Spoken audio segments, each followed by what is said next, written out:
मेरा पति शादी के बाद ही देश से बाहर चला गया तो मेरी सास सारा दिन मुझे उल्टी सीधी बातें सुनाती और मुझे ताना दिया करती थी। लेकिन मेरे ससुर के आते ही मेरी सास मेरे कमरे में आ जाती और मेरे हाथ पांव दबाकर मेरी खित्तेदारी करने लगती। मुझे तभी नींद आ जाती। सुबह होते ही जब मैं कमरे से बाहर निकलती तो ससुर कहते, यह लो तुम्हारा इनाम। मुझे उनके इस बात पर बहुत ही हैरानी होती और मैं सोच में पड़ जाती कि किस चीज़ का इनाम है। मुझे अपनी सास पर शक हुआ तो एक दिन मैं कमरे में उनके आने से पहले ही आंखें बंद करके सोने का नाटक करने लगी। उसके बाद जो हुआ वह देखकर तो मेरे पैरों तले ज़मीन ही निकल गई। हम 5 बहनें हैं, मेरा कोई भाई नहीं है और मैं सब बहनों में सबसे बड़ी थी, लेकिन मैं देखने में बेहद ही खूबसूरत थी। मेरे माता पिता को बहुत ज़्यादा खुशी हुई जब घर बैठे रिश्ता एक अमीर लड़के का आ गया और लोगों ने किसी तरह से डिमांड भी नहीं किया था। बस उन्हें शादी जल्दी करनी थी। मेरे माता पिता के पास पैसे नहीं थे, इसलिए उन्होंने शादी कर दी। मेरे सास बहुत खुशी खुशी मुझे अपने घर लेकर आई। शादी की रात जब मेरे पति मेरे कमरे में आए तो वह बहुत ज़्यादा चुप थे। उन्होंने मुझसे कोई बात भी नहीं की थी और ना ही मेरी तरफ देखा था। बस इतना कहने लगे कि मैं एक प्रैक्टिकल किस्म का इंसान हूँ, मुझे रोमांस बिल्कुल भी पसंद नहीं है। मैंने भी उनसे कुछ नहीं कहा। मैंने सोचा कि समय के साथ साथ मैं उनको जान लूँगी। नौकरानी के जाते ही घर की सारी जिम्मेदारी मेरे ऊपर डाल दी गई। मैं जब भी घर की सफाई करती तो मेरी सास मुझसे कहती कि तुमने ठीक से सफाई नहीं की, दोबारा सफाई लगा दो। वह दिन भर मुझे काम में लगाए रहती, लेकिन रात को जब मेरे ससुर के आने का समय होता तो वह मुझसे कहती, अपने कमरे में जाओ और हाथ पैर धोकर तैयार हो जाओ। मैं अपने कमरे में चली जाती और तैयार हो जाती और नया जोड़ा पहन लेती। मेरे ससुर के घर आते ही मेरी सास का बर्ताव मेरे साथ बिल्कुल बदल जाता था। वह मुझसे कहती कि मैं तुम्हारे लिए खाना लेकर आती हूँ। जब मैं उनसे कहा कि आप रहने दें, मैं खुद ले लूँगी, तो वह मुझसे कहने लगी, तुम मेरी बहू नहीं बेटी हो, मैं तुम्हारे लिए खाना लेकर आती हूँ। मैं उनका यह रवैया समझ नहीं पा रही थी। मेरी सास के 2 रूप थे, एक ससुर के आने से पहले और एक आने के बाद। दिन में तो वह एक जालिम सास की तरह रहती थी और शाम को जब मेरे ससुर काम से घर वापस आते तो वह मेरे आगे पीछे घूमने लगती थी।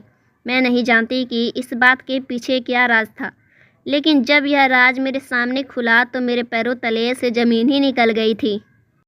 वह मेरे ससुर के आते ही मुझ पर मेहरबान हो जाती। एक दिन तो उन्होंने ऐसा काम किया कि मैं दंग ही रह गई थी। रात को मेरे कमरे में आ गई और मुझसे कहने लगी, तुम सारा दिन काम में लगी रहती हो, लाओ मैं तुम्हारे पैर दबा दूं। यह सुनकर तो मैं हैरान परेशान हो गई। मैं अपनी सास को हैरत से देखने लगी। मैंने कहा, नहीं, आप यह क्या कर रही हैं? मुझे कुछ नहीं हुआ है, मैं बिल्कुल ठीक हूँ, मैं आपसे अपने पैर नहीं दबा सकती। लेकिन उन्होंने मेरी कोई बात नहीं सुनी और मेरे पैर दबाने लगी। मुझे उनके इस बर्ताव से शर्म महसूस हुई। फिर वह तेल लेकर आ गई और मेरे पैरों पर लगाने लगी। मुझे यह बहुत बुरा लग रहा था। मैंने उन्हें बहुत बार मना किया कि आप मुझसे बड़ी हैं और आपसे मालिश करवाना मुझे अच्छा नहीं लग रहा, लेकिन वह ज़बरदस्ती मेरे पैरों के मालिश करने लगी। वह इतनी अच्छी मालिश करती थी कि कुछ ही देर के बाद मेरी सारी थकान उतर जाती थी और मैं गहरी नींद में सो जाती थी। मेरी सास कभी मेरे ससुर के कमरे में नहीं सोती थी, हमेशा अपने अलग ही कमरा रखती थी। अपने ससुर के पास कभी बैठते हुए उनको नहीं देखा, उन्हें कभी एक दूसरे से बात करते नहीं देखा। मेरी सास मेरे ससुर के आते ही वह मेरी खित्तेदारी में लग जाती थी। कुछ दिनों से यही मामला हो रहा था। रोज़ाना मेरी सास मेरे पैर ज़बरदस्ती पकड़ लेती और तेल लगाकर मालिश करने लगती। उनके मालिश करते ही मेरी आंखों में नींद आने लगती और मैं सो जाया करती थी। मैं बहुत कोशिश करती कि मैं ना सोऊं, लेकिन मुझे समझ में नहीं आ रहा था कि उनके मालिश करते ही मैं कैसे सो जाया करती हूँ। मेरी आंखों में नींद आने लगती है। जिस तरीके से मुझे रात को नींद आती थी, ऐसा लगता था कि जैसे मैंने कोई नशा किया है। मैं ऐसी गहरी नींद में सोया करती कि रात में एक बार भी मेरी आंख नहीं खुलती थी। मेरी नींद तो ऐसी नहीं थी, हालांकि किसी आहट से मैं जग जाया करती थी।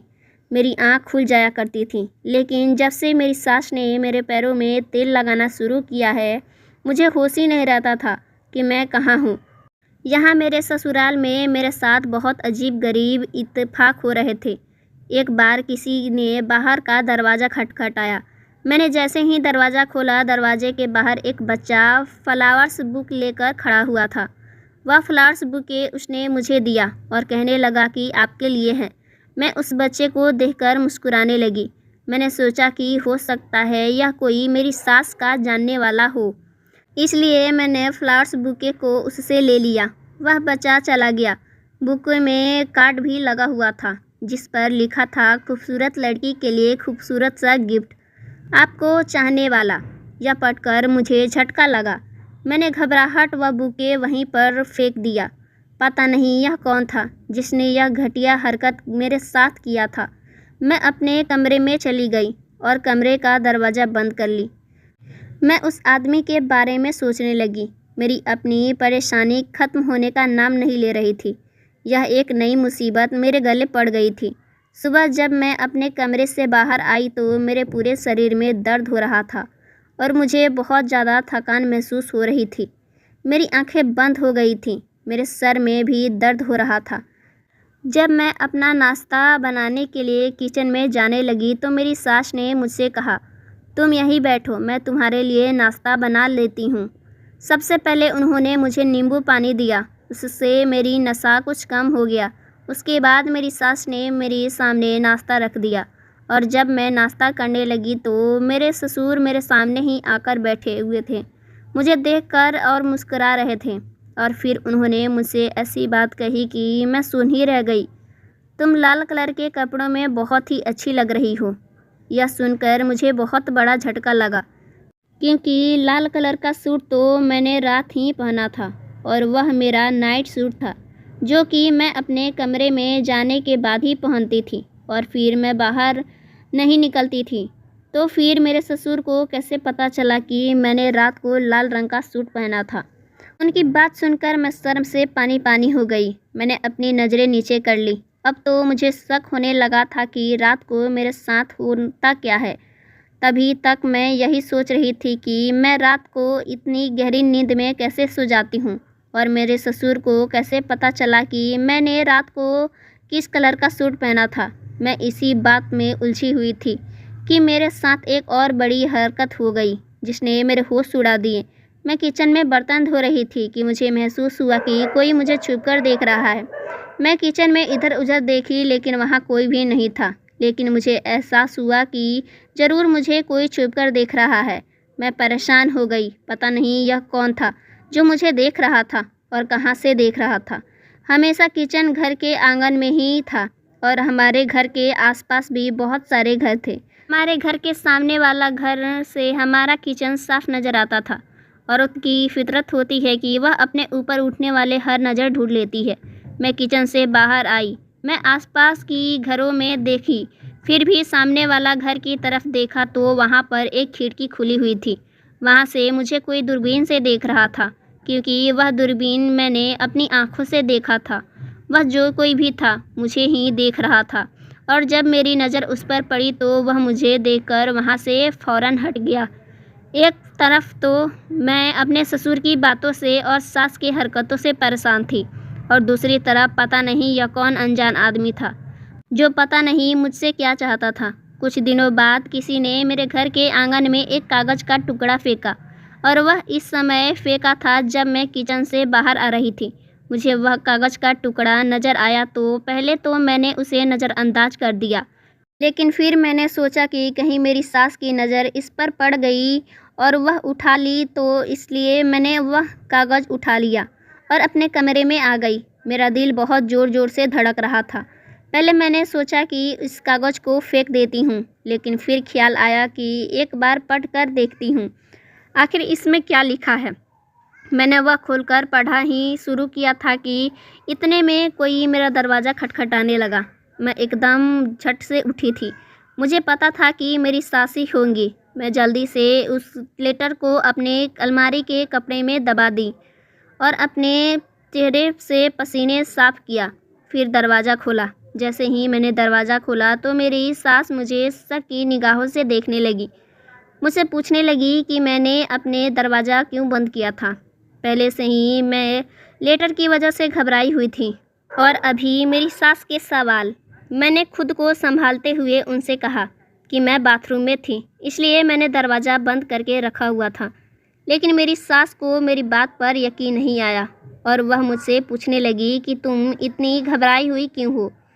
मैंने उनसे कहा कि ऐसी कोई भी बात नहीं है, मैं ठीक हूँ, मैं तुम्हारे पैरों में मालिश कर देती हूँ। मैंने उनसे कहा कि आप क्यों रोज़ रोज़ मेरे पैरों की मालिश करने आ जाया करती हैं। मुझे अच्छा नहीं लगता है आपसे अपने पैरों की मालिश करवाना। लेकिन वह मेरी कोई बात सुनने को तैयार ही नहीं थी।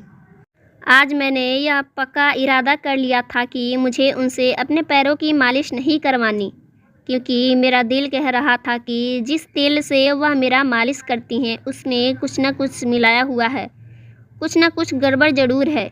जैसे ही वह तेल लगाने के लिए आगे आई, मैं अपने पैर छिपा ली। मुझे अंदाज़ा नहीं था कि वह मेरे इस हरकत पर मुझे इतना गुस्सा करेंगी। वह कहने लगी कि अगर तुमने मेरी कोई बात टाली तो मुझे देखना मैं तुम्हारे साथ क्या करती हूँ। अभी तक मैं तुम्हारे साथ प्यार से पेश आया करती थी। अगर तुमने मेरी बात नहीं मानी तो मैं तुम्हारे ऊपर हाथ भी उठा सकती हूँ। मुझे उनकी बात सुनकर डर लगने लगा। मैंने अपने पैरों को आगे कर दिया और वह मेरे पैरों की मालिश करने लगी। हर बार की तरह नींद आ गई। मैं अपनी ज़िंदगी से बहुत परेशान हो गई थी। सुबह जब उठकर अपने कमरे से बाहर आती तो मेरे ससुर के सवाल मुझे परेशान करने लगते थे। तभी वह मुझसे कहते कि तुम आज बहुत खूबसूरत लग रही हो, तो कभी कहते कि तुम्हारे खुले हुए बाल बहुत ही अच्छे लग रहे हैं। मुझे उनकी बात बहुत ज़्यादा परेशान करती थी, लेकिन मैं किसी से कुछ भी नहीं कहती थी। कभी कभी तो मैं अपने कमरे में जाकर बहुत ही रोया करती थी। एक तो मेरे ससुर के अजीबोगरीब हरकत, और एक मेरे पति जब से बाहर गया था उसने मेरी खबर भी नहीं ली थी और ना ही मुझसे बात किया था। मेरी शादी को 3 महीने हो चुके थे। शाम को जब मैं काम से फ्री होकर अपने कमरे में आती तो सोचने लगती, पता नहीं मेरा पति कैसा इंसान है कि मुझसे बात भी नहीं करता। क्या उसे कभी मेरा ख्याल नहीं आता? यही सब सोच रही थी कि अचानक से मुझे उस लेटर की याद आ गई। मैंने उठकर अपने कमरे का दरवाज़ा बंद कर लिया और अलमारी से वह लेटर निकालकर पढ़ने लगी। उससे पढ़कर तो मेरे होश ही उड़ गए थे। उसमें लिखा था कि वह मेरे बारे में सब कुछ जानता है और वह मुझे कुछ बताना चाहता है, और उसमें यह भी लिखा था कि वह मुझे पसंद करता है। मैं बहुत बड़ी मुसीबत में फंस चुकी हूँ। वह आदमी यह लिखा था कि वह मुझे हर समय अपनी खिड़की से देखा करता है और उसे मेरी इस हालत पर बहुत ही तरस आता है। उसकी बातें पढ़कर तो मैं सोच में पड़ गई कि वह मेरी हालत के बारे में कैसे जानता था। उसे कैसे पता चला कि मैं किस मुसीबत में हूँ। न चाहते हुए भी मेरी आंखों से आंसू बहने लगे। मेरे माता पिता बहुत ही गरीब थे। मेरी और भी छोटी बहनें थीं। उन्हें तकलीफ़ होगा इसलिए मैंने किसी को कुछ भी नहीं बताया। मैं कमरे से बाहर निकलकर आंगन में खड़ी हो गई और उस लड़के को देखने लगी। वह आदमी दूरबीन से मुझे देख रहा था। मैंने अपने आंसू साफ़ किया और फिर अपने कमरे में चली आई। ऐसे हालत से मुझे अपने पति की बहुत याद आ रही थी, लेकिन वह मेरे पास नहीं था। मेरे सास हर वक्त मेरा पीछा नहीं छोड़ती थी। एक बार जब मैं अपनी सास के कमरे की सफाई कर रही थी, मैं उसकी अलमारी खोलकर देखी तो उसमें एक फ़ाइल थी। मैं जैसे ही वह फ़ाइल खोलना शुरू की, मेरी सास आकर मेरे हाथ से वह फ़ाइल छीन ली और कहने लगी, तुम मेरी अलमारी की तलाशी ले रही हो? मैं बिल्कुल डर गई थी और कहा, नहीं माँ जी। बस इतना ही कहकर मैं जल्दी से कमरे से बाहर निकल गई थी। अब मेरा शौक़ और भी ज़्यादा गहरा हो गया था कि आखिर यह लोग मेरे साथ कर क्या रहे हैं। आज रात को जब मेरी सास मेरी मालिश करने के लिए तेल लेकर आई, उसके तेल लगाते ही मैं सोने का नाटक करने लगी, जिसे देख मेरी सास कमरे से बाहर निकल गई और थोड़ी देर बाद ही मेरे ससुर मेरे कमरे में आकर अंदर से दरवाज़ा बंद कर लिए। यह देखकर तो मेरे पैरों तले ज़मीन ही निकल गई। मेरे होश ही उड़ गए थे। मेरे ससुर जैसे ही मेरे करीब आए, मैं चिल्ला उठी और कमरे का दरवाज़ा खोल दी। इतने में ही मेरी आवाज़ सुनकर मेरी सास भी कमरे में आ गई। मेरे अपने ससुर से कहा, मैं आपकी बेटी जैसी हूँ, मेरे साथ यह पाप करते हुए आपको शर्म नहीं आई? तो उन्होंने कहा कि मैं कुछ गलत नहीं किया हूँ, मैं तो बस तुम्हें यहाँ देखने आया था। तुम मुझे बहुत अच्छी लगती हो, मैं तुमसे शादी करना चाहता हूँ। उसकी ऐसी बात सुनकर मेरे पाँव तले ज़मीन ही निकल गई थी। मैंने कहा, आप जल्दी से इस वक्त मेरे कमरे से बाहर निकल जाएं। और वह आदमी चुपके से मेरे सास को कुछ इशारे करके कमरे से बाहर निकल गया। तब मैंने अपनी सास से पूछा, एक तो आपका बेटा मुझसे बात तक नहीं करता और ऊपर से आपका पति मेरे साथ ऐसा बातें करता है, आपको शर्म नहीं आती? आप लोग मेरे साथ क्या कर रहे हैं? तब मेरी सास ने बताया कि आज तुम्हें सारी सच्चाई बता ही देती हूँ। मैंने कहा, कैसी सच्चाई? तब मेरी सास ने कहा कि मेरा बेटा विदेश में रहता है और उसने वहीं पे शादी कर ली है। मुझे यहाँ भी एक बहू चाहिए थी जो मेरा देखभाल कर सके, मेरा ख्याल रख सके। मैंने अपने बेटे से कहा तो वह मान गया, क्योंकि मैंने कहा कि तुम शादी करके इसे डिवोर्स दे देना और तुम विदेश चले जाना, यहाँ पर मैं सब संभाल लूँगी। इसलिए मेरा बेटा शादी करने के वक्त ही तुम्हें डिवोर्स देकर विदेश चला गया और यहाँ मेरा पति तुम्हें पसंद करने लगा और तुमसे शादी करना चाहता है। मैं इस बात से राज़ी हूँ, क्योंकि वह एक दिमागी मरीज़ है, उसे जो मन में आता है वही करता है। मेरी उससे जब से शादी हुई है वह मुझे मारता पीटता है, मुझ पर अपनी हुकूमत चलाता है। अब मैं चाहती हूँ कि उसकी शादी तुमसे करा दूँ और मेरी जान छूट जाए। इतना कहकर मेरी सास मेरे कमरे से बाहर निकल गई और बाहर से कमरे में ताला लगा दी। मैं चीखती चिल्लाती रही, लेकिन उसने मेरी एक बात नहीं सुनी और कह के गई कि कल मेरे पति से तुम्हारी शादी है। अब मैं यहाँ से निकलती तो कैसे? मैं अपने कमरे में कई घंटे तक रोती रही।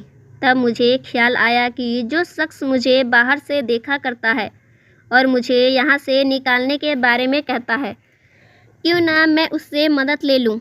मैंने उसे अपने कमरे की खिड़की से इशारा किया। उसी वक्त वह मुझे देख रहा था और मेरी इशारे से समझ गया कि मुझे उसकी मदद चाहिए।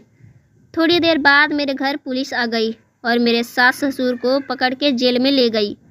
वह इंसान जिसने मेरी मदद की थी वह मुझे चाहता था, इसलिए मैंने उस इंसान से शादी कर ली। सो फ्रेंड्स, स्टोरी कैसी लगी कमेंट करके ज़रूर बताइएगा। वीडियो अच्छी लगी हो वीडियो को लाइक कर दीजिएगा। चैनल पर नए हैं चैनल को सब्सक्राइब कर लीजिएगा। मिलते हैं हम आपसे नेक्स्ट वीडियो में। Thanks for watching my video.